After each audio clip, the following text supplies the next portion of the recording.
Hello everyone and welcome to this Ner Yisrael's Yom Ha'atzmaut celebration on the occasion of Israel's 72nd birthday.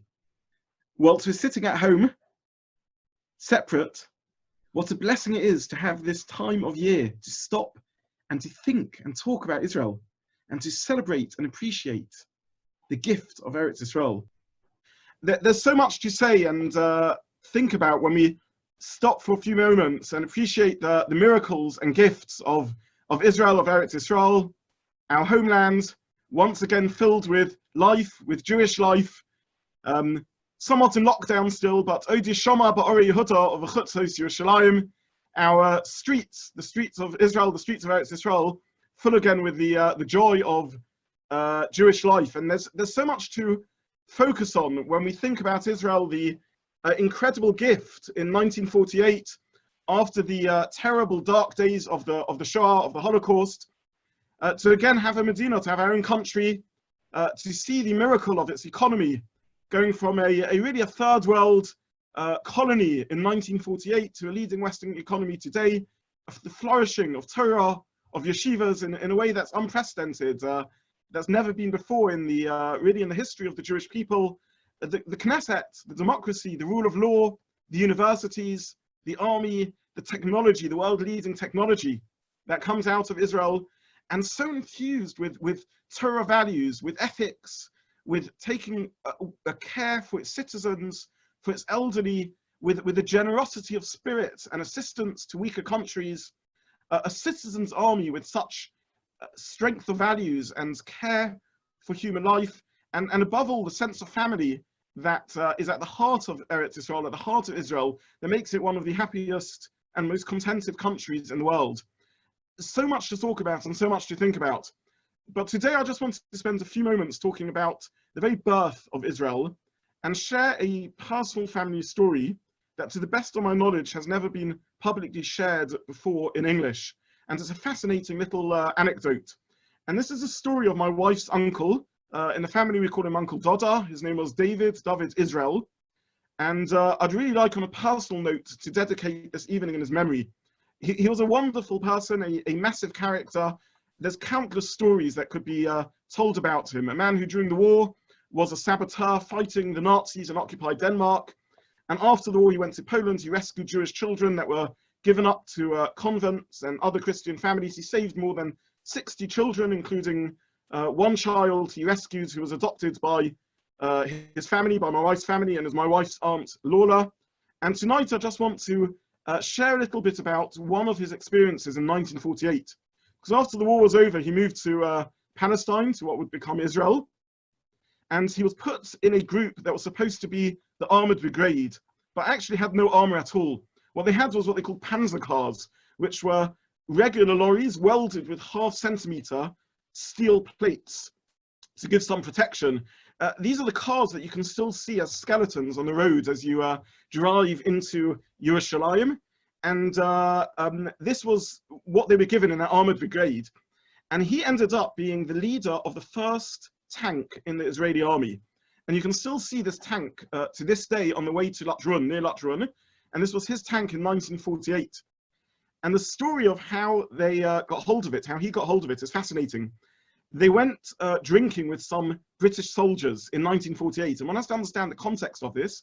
The British knew that they were leaving Palestine. They were at best neutral about the Jewish vision of setting up their own state, and at worst sympathetic with the Arabs. And they had a lot of equipment which they didn't want to take with them. And most of it they destroyed. The cannons, for example, they bored holes in them so that they couldn't be used and smashed them. Anyway, so Uncle Dada was sitting drinking with a sergeant of the British Army. And as you can imagine, at the time, money was also to be made.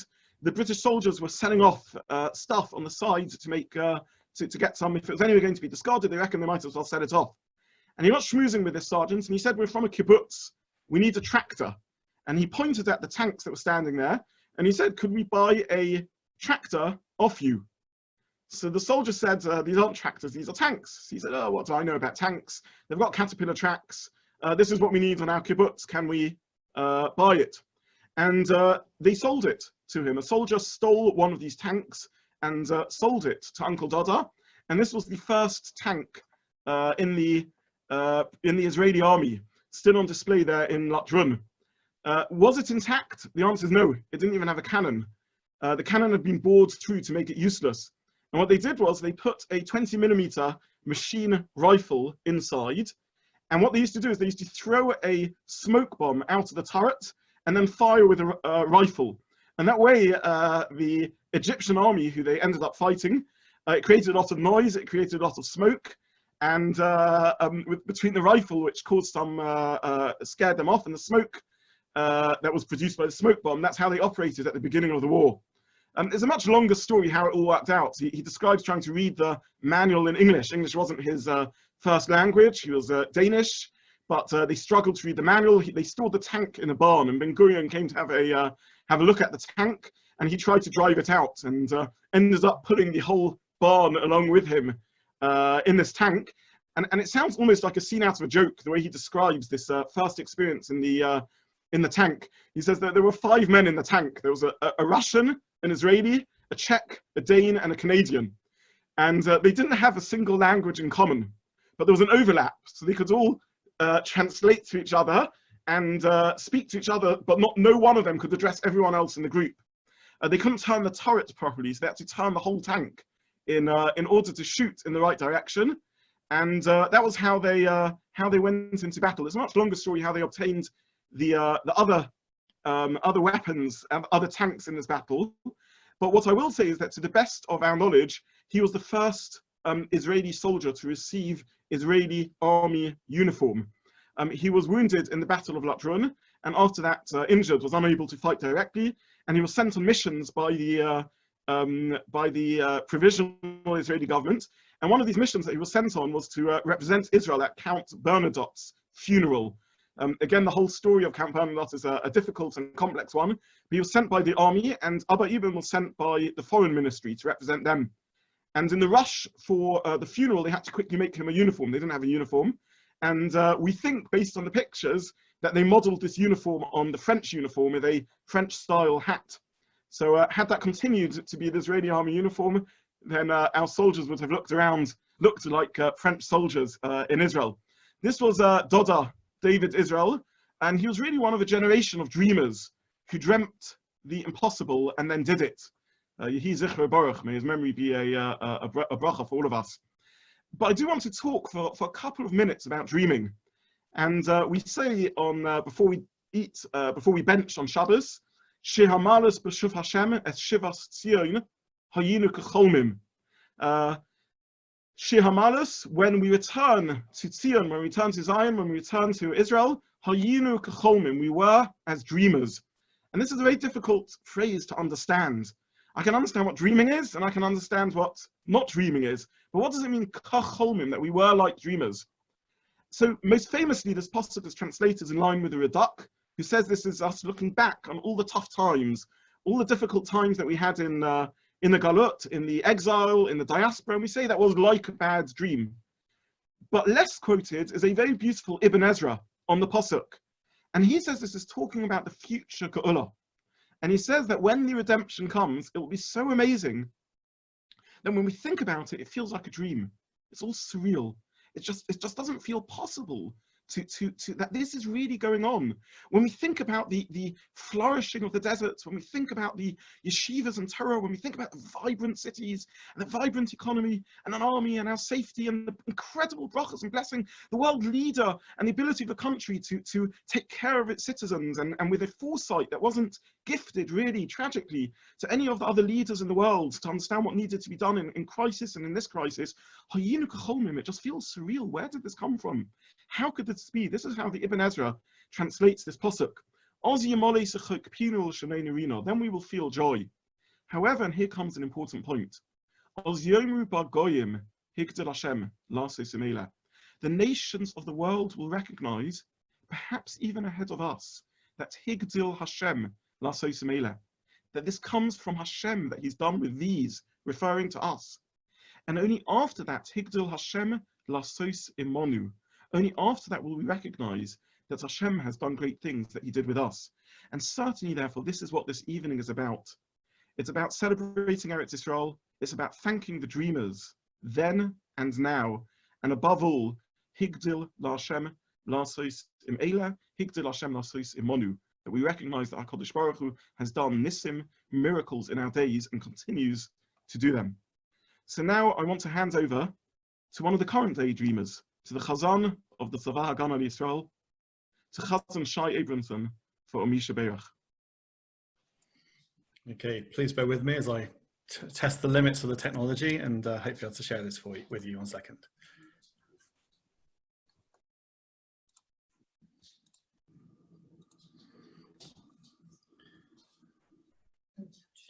Okay, Rabbi Zobin, can you see the video screen? Yes. Okay, here we go.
בהצלחה בכל מעשה ידיהם, ידבר שונאינו תחתיהם, ויעטרם בכתר ישועה ובעטרת ניצחון, ויקוים בהם הכתוב כי אדוני אלוהיכם ההולך עמכם להילחם לכם עם אויביכם להושיע אתכם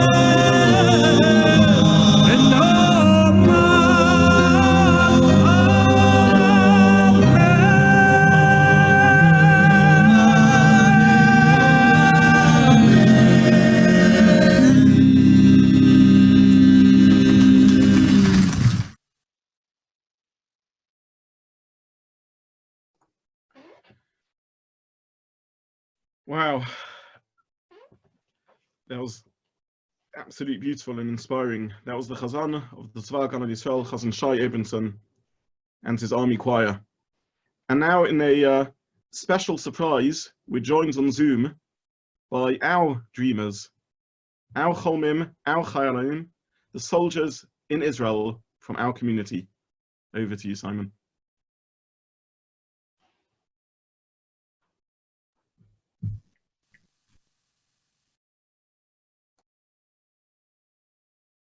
Wishing everyone back in London a Chag Yom Ha'atzmaut Sameach, a happy 72nd birthday to Israel. I'm here celebrating despite Corona, on a small break from the army, having the best time in the sun, soaking it in.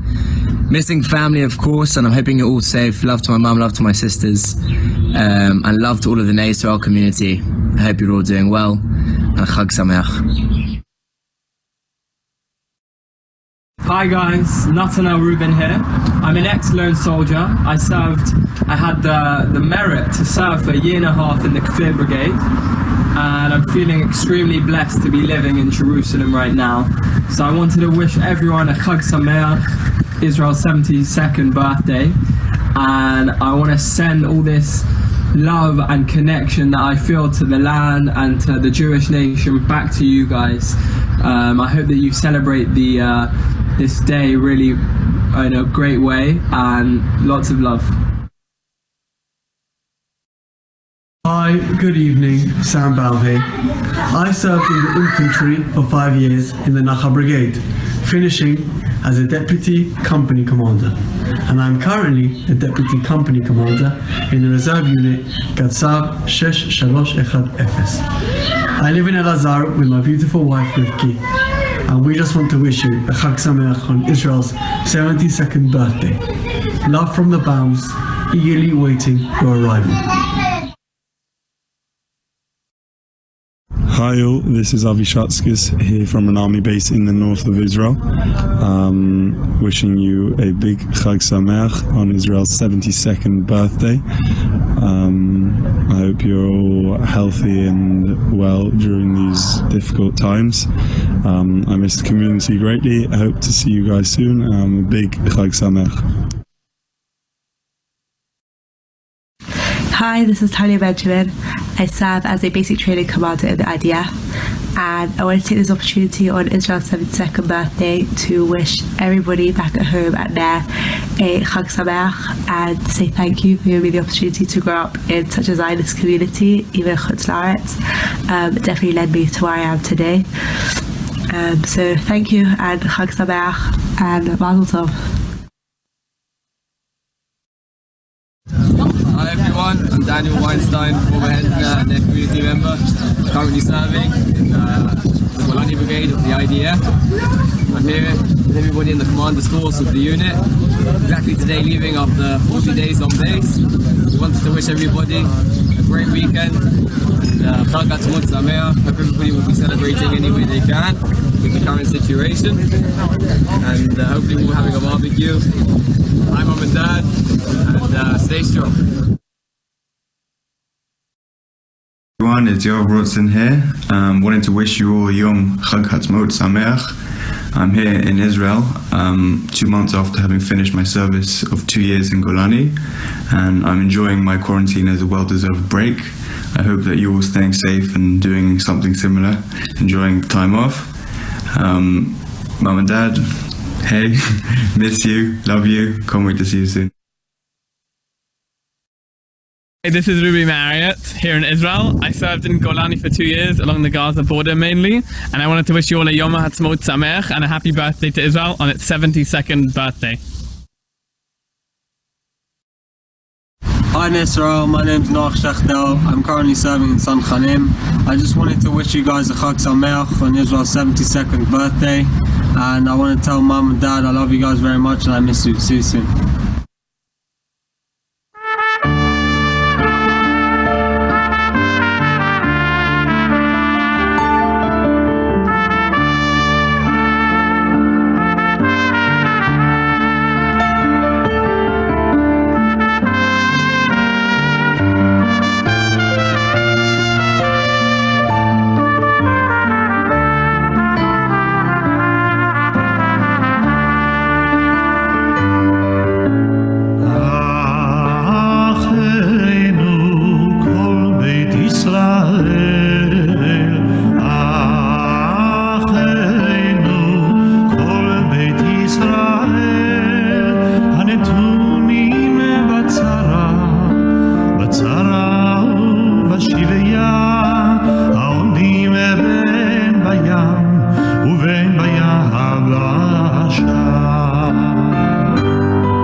ומי שיעבוד בלי גאולה השתה בגלה ובזמן קריב. המקום ירחם, ירחם עליהם ויוציאם מצרה לברכה. ובאפל עליורה ומי שיעבוד בלי גאולה השתה בגלה ובזמן קריב.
Very good.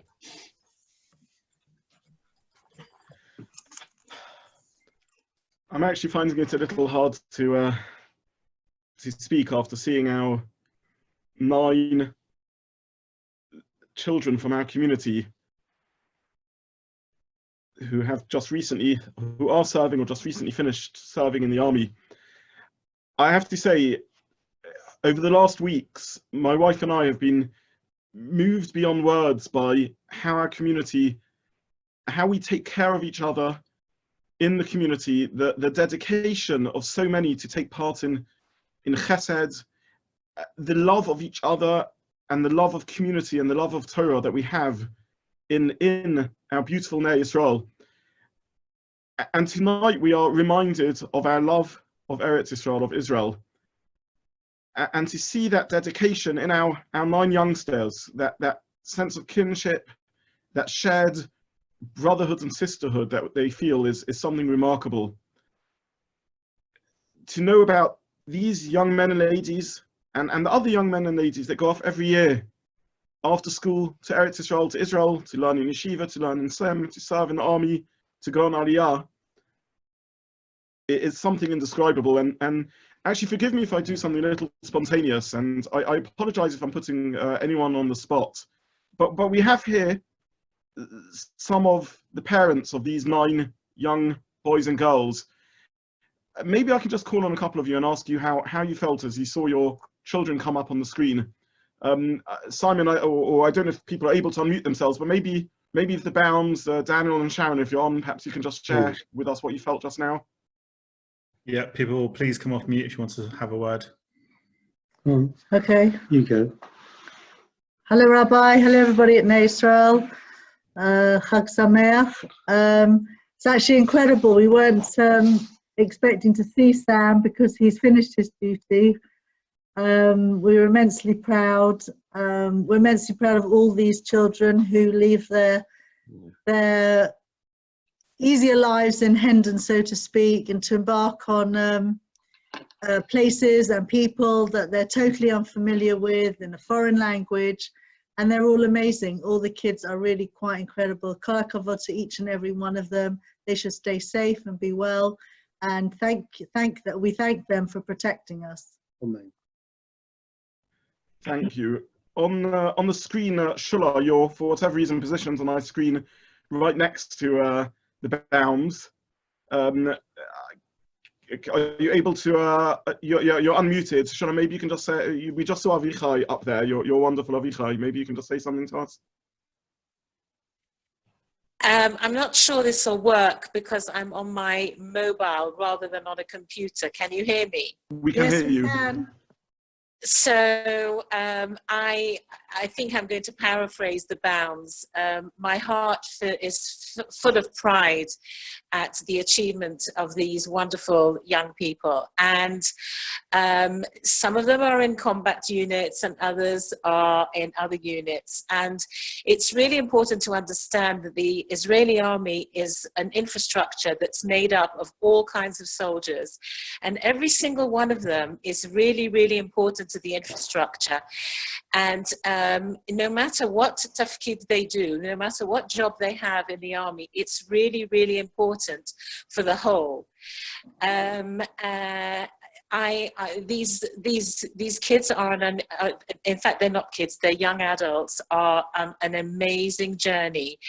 And my evidence is that they all come out so much better for having gone through this tough experience that they go through, that is full of challenges. But when they're on the other side, how wonderful is it that they will have achieved these incredible challenges, that they will have come through, and they will make really, really great adults.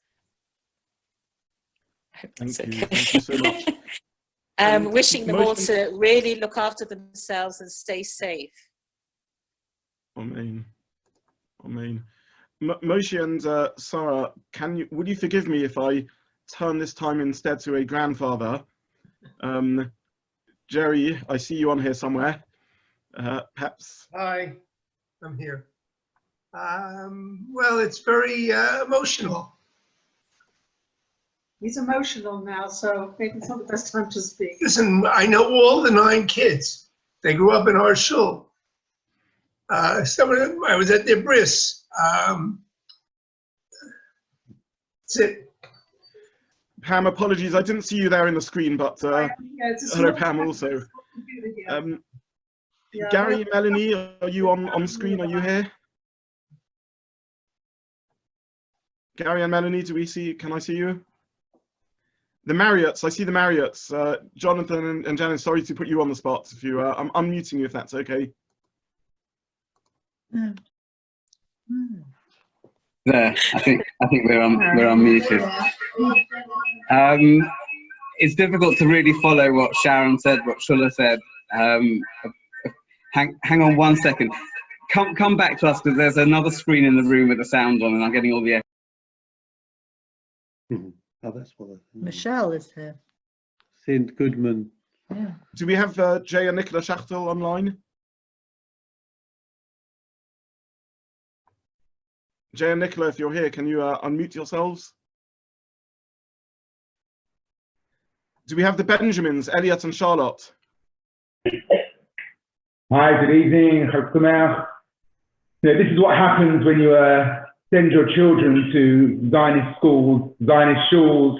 None of us should be surprised when this is the final outcome. But I have to say, at 2 o'clock this morning, when we were speaking to Talia, she was coming back from doing Shmirah. I was a blonde-haired little girl with her gun and her uniform, and it's still, I find it very hard to get my head around it. And I see all these other guys who, I remember when they were kids in shul. All I can say is we're all extremely, extremely proud of everything they're doing. And I didn't think I could do it, and I'm amazed my daughter's out there doing it, and we're very proud of her. Thank you so much. And I'm going to give back to the Marriott, who seems to have reappeared on the screen. Okay, so yeah, no, we are immensely proud of Ruby and just his drive from a young age to just want to make Aliyah, to be there, to live the land, to do everything that he's done.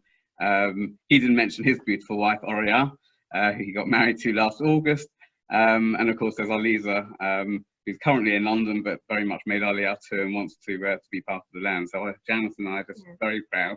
But of all the kids, as you said, and what's amazing is that going through the army is really a huge integration. We saw how Ruby really became Israeli, and we see it with all those kids. They just so much part of Israel once they've been through that army. And I think, yeah, and I think what Jerry's really feeling there, sort of having sort of nurtured, just to see so many of these young adults, and there are definitely more of them that have been in the army that I'm sure we can all think of. It is just an incredible testament to Ner and to everything that the shul stands for. So thank you all, really. I've just seen we have actually one of our Chayalim who's just left the army and is back here currently now. I've just seen him on the screen. Elni Khan, I hope you don't mind me putting you on the spot. And Elni. Hi, can you hear me? We can hear you, yes. Okay. No, just to echo what Jonathan just said, it's testament to Ner, I think, that all of the soldiers that we just saw who've been in the army and other people who weren't on the video who've also been in the army, I think, at least for myself, like I gained so much from the community and the home that I grew up in the schools, that you guys bred in Northwest London. So it's a testament to your values, and like everyone's been saying, like I think for me the army was amazing and it was an amazing opportunity. And thank you guys for nurturing our community to allow me to go and do it, and allow all those other 9 soldiers and all the other people who do it to have the strength to do it. So thank you. Thank you, Elni, and it's typical of you to thank us when we should be thanking you so much from the bottom of all our hearts for the dedication and the sacrifices you have made on behalf of all of us and on behalf of the land of Israel. The Brotsons, David and Nelly, we heard you of. Are you there? We were hoping we were going to get away with it. Okay. Thanks, everybody. It's really good to see everybody together. I hope everybody's keeping well. Obviously, enormously proud of the whole Kahila and everybody who's serving. Actually, somebody shared a video from the IDF with me a little earlier today, and they were saying that actually it's not our weapons that distinguish us, it's the people. And that's what makes us a very special army, because everybody who's in it, you know, they really feel that they're fighting for something they really care about. And I've seen that with Yoav, you know, after yeshiva, he just decided he completely fell in love with Israel, and this is where his place was going to be, and therefore he took it upon himself to actually become an Israeli citizen, you know, to the full. So I think all of our children, we have so much to be proud of, and they're all amazing, all of them, each and every one of them. And please God, many more will follow in their path, maybe to make Aliyah. We'll see. Chag Sameach. Chag Sameach. Thank you. Do we have the Rubens? Sammy and Jamie, are you online? Okay, I'll give the last word to Avi's parents, Moshe and Sarah Shutzkers, and the chairman of our shul. Moshe, Sarah, if you're there, please make yourselves known. Hello, everyone. Sorry. Hello. Yeah, we can hear you. Yeah. Yes, we're obviously extremely proud and nervous most of the time. Avi was in the base until today for 54 days. He just returned home to my sister-in-law and brother-in-law Molly and Trevor's house. Together, Yoav's there and another soldier they've taken in as well. So we're extremely proud. Avi left England on the day of his 18th birthday. Arrived in Israel, made Aliyah almost immediately. and he's still in training of some sort. I tried not to get too many details about what he's actually up to, but you could see from the size of the gun on the video why we should be a bit scared. But either way, we are very, very proud, and we thank the shul, we thank the community, obviously to my parents who look after him whilst he's in, whenever he gets to be in Yerushalayim as well. And we wish everyone, all of our chayalim, they should be safe, they should be well, and they should go from strength to strength. And I wish the whole community Chag Sameach. Chag Sameach. Thank you very much. I'm not going to try and say words of conclusion. There's nothing I can say that's more powerful than the words we just heard from the Chayalim, from our parents, one set of grandparents in the community. I'm just going to stop by thanking David Goodman, Shimon Mora and Simon Bolson for putting together this program. David and Shimon for creating it, and Simon for running it this evening. Thank you so much for giving us this chance to come together, to think, to reflect, to hear, to be inspired, and perhaps most importantly to thank our soldiers, to thank our community, to thank the families, and to thank HaKadosh Baruch Hu. Hayinu k'cholmim. It's a dream, it's difficult, it's hard to know how to make sense of it, but what can we do other than to feel these few moments of appreciation, to strengthen our connection to Eretz Yisrael and to the lands of Israel, to Medinat Yisrael, and therefore I'll simply conclude by wishing everyone Yom Ha'atzmaut Sameach, and looking forward for all of us celebrating together in Yerushalayim HaBanuya, the 73rd anniversary of the creation of the State of Israel. Yom Ha'atzmaut Sameach. Simon, you did a great job. Shkach. Yeah. Beautiful. Thank you. Thank you. Thank you. Thank you, everyone. Thank you. Thank you. Bye. Thanks a lot. It was wonderful. Wonderful. Thank you. It was amazing.